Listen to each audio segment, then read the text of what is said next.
Okay. All right.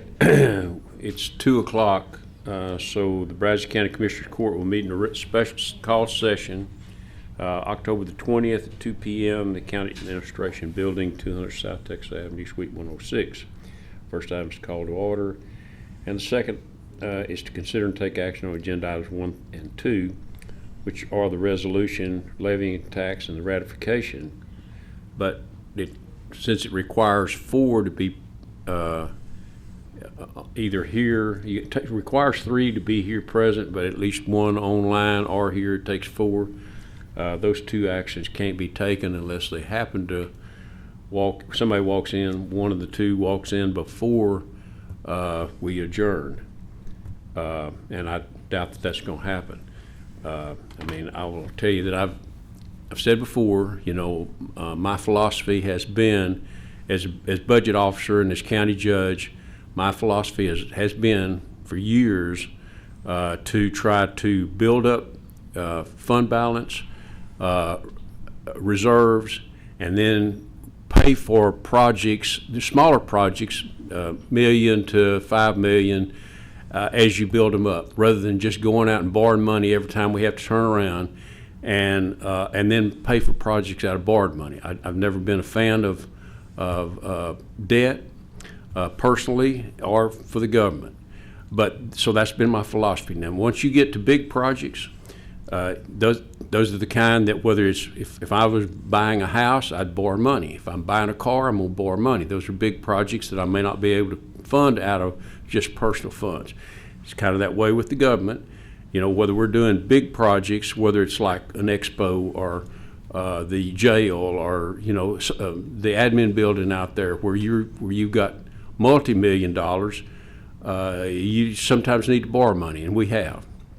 And when we're looking at this $100 million bond issue for roads, that's really where that falls to, because with that one, it's major projects that are going to impact the whole county that we can draw down TxDOT money, and if we're, for instance, let's use the Bush-Welborn, because that's the most known, I think, intersection that we see.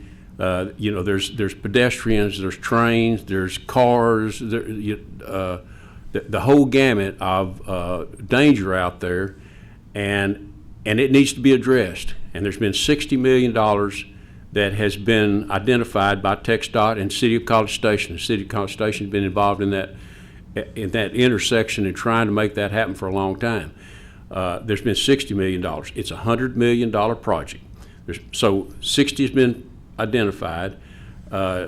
Chancellor Sharp went to the Chairman Bug with Transportation Commission, and he has committed another $25 million if this bond issue passes, because and that brings it up to 85. And if the bond issue passes, we have identified $15 million, which will totally fund that project and make it possible to move it up to the top of the list, hopefully with TxDOT, and we can move forward with it.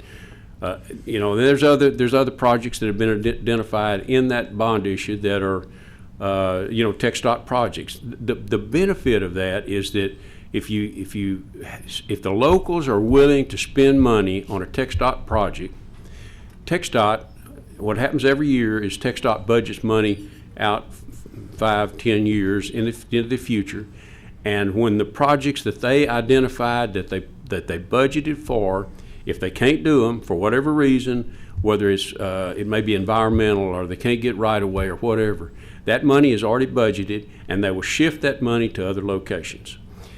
If a local government is willing to put up money and is ready with a project, that money can get shifted to the project locally. And that's the kind of thing that, to me, is instead of borrowing $1 and spending $1 and having $1's worth of value, if we were doing it on our county roads, with when you're doing own system projects and you borrow $1 and you spend $1 and you get TxDOT money at the rate of $4 or $5, you're getting $4 or $5 or maybe more. And in the case of Bush-Welborn, if we spend $15 million, there's already been 100 million or 85 million that has been identified that can be brought down and actually get the project done. So to me, that's the kind of thing you'd want to look at, and I think if you're a fiscal conservative that wants to take a look at how we best benefit Brazos County, then I think those are the kind of things you do. And I hope that this whole fiasco, I'll call it, where we've had two commissioners that wouldn't even show up to do what they get paid to do, come in and vote on an issue. If you don't like it, voice your disdain or whatever, and vote. That hadn't happened. They haven't shown up. So it's going to go to the no new revenue, and I believe that when it goes to the no new revenue, the things that we have been able to accomplish will go down. I'll tell you, when I came in as a constable in '93, we drove old vehicles. Law enforcement, everybody drove old vehicles. Road and Bridge had their old equipment that was worn out, and it was constantly in the shop. It was a problem. Buildings didn't get maintained like they should have been. After I came on the court and Randy Sims came in as commissioner, we began to try to get money to take care of things. And maybe in hindsight, we've got reserves right now, and in part because my philosophy has been try to build reserves and then spend them on projects that need to be done. So we had reserves. COVID came along, and then we didn't really spend much. So it jumped up at that time.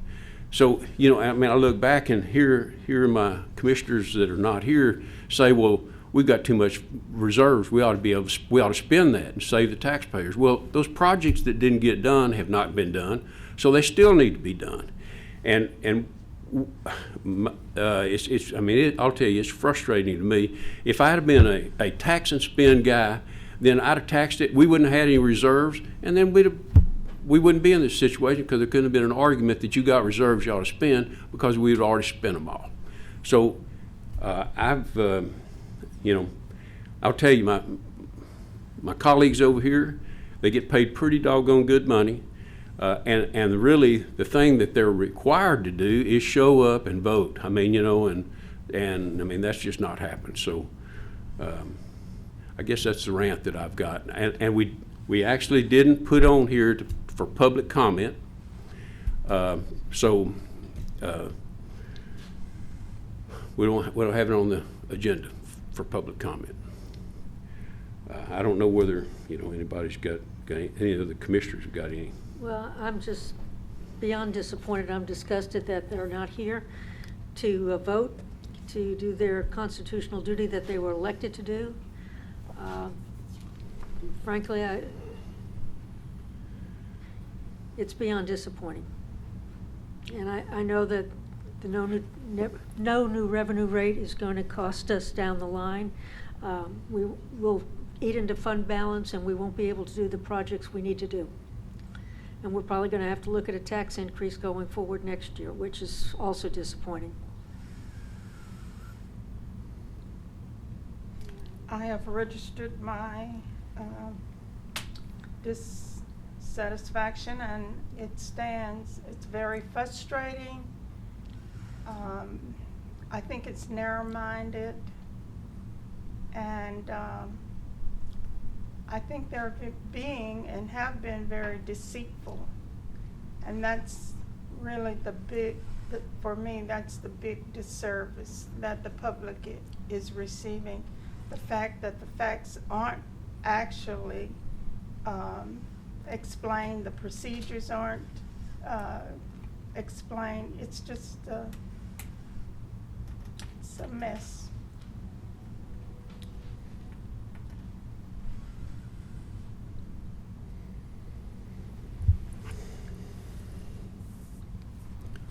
Well, it is 2:10, and I believe if either one had planned to be here, they would have been here by now, and since they have not shown up, this was a final opportunity to have one of the two show up to do their job. They, again, haven't. And so we will, when we adjourn here, we'll end up with the no new revenue. And then we'll see whether, I mean, I've had both of them say that there's, you know, they didn't think it was going to impact the county. They thought there's plenty of money. We wouldn't have to worry about anything. I've been involved in the budget and been the budget officer for nearly 12 years. It's the first year that when we went over 225 population, you know, it switched. And so I've had pretty involved in the budgeting process. I think they're incorrect, and I think we'll find out over the next couple of years how things go. And my opinion is that I believe we need to take a look at even the budget that we passed, that we've got fund balance that we can spend down, but as you spend down and you run out, and if you're not having the revenue to take care of the things that you've already been budgeting for annually, then you run negative, and that's what's, I believe, going to happen. So I think what we're going to need to do is take a look at the budget and slash out everything that's not. There's 35% of our budget that is mandated by the state. We have no choice about it. The state requires it. That's the first thing that gets paid. Everything else is discretionary, and so I mean my feel would be probably the first thing. The biggest things on the budget are capital projects. So we can trim those back, or you know, you can't, if it's a road project, you can't say, well, we'll only do half of it. We'll do half the road and do half the road another year or something. I mean, you can if you're doing it in segments, but you couldn't do, you know, when you're trying to do a project, you have to do pretty much bid the whole thing out and do it. So it's either you do it or you don't. And whether it's, you know, a building remodel or something that has to be done, you do the whole thing. You can't do part of it. You can't trim out something that's not there to trim out. So I think what we have to do, we'll take a look at those sorts of things and see if we can delay or put off projects that are needed, but you know, we may not have the money for, and then we'll take a look at everything else in the budget and see what, you know, if it's not mandated, it's discretionary. So I think that's what we're going to need to do. And unless if y'all don't have any other comment, well then we're going to adjourn this meeting.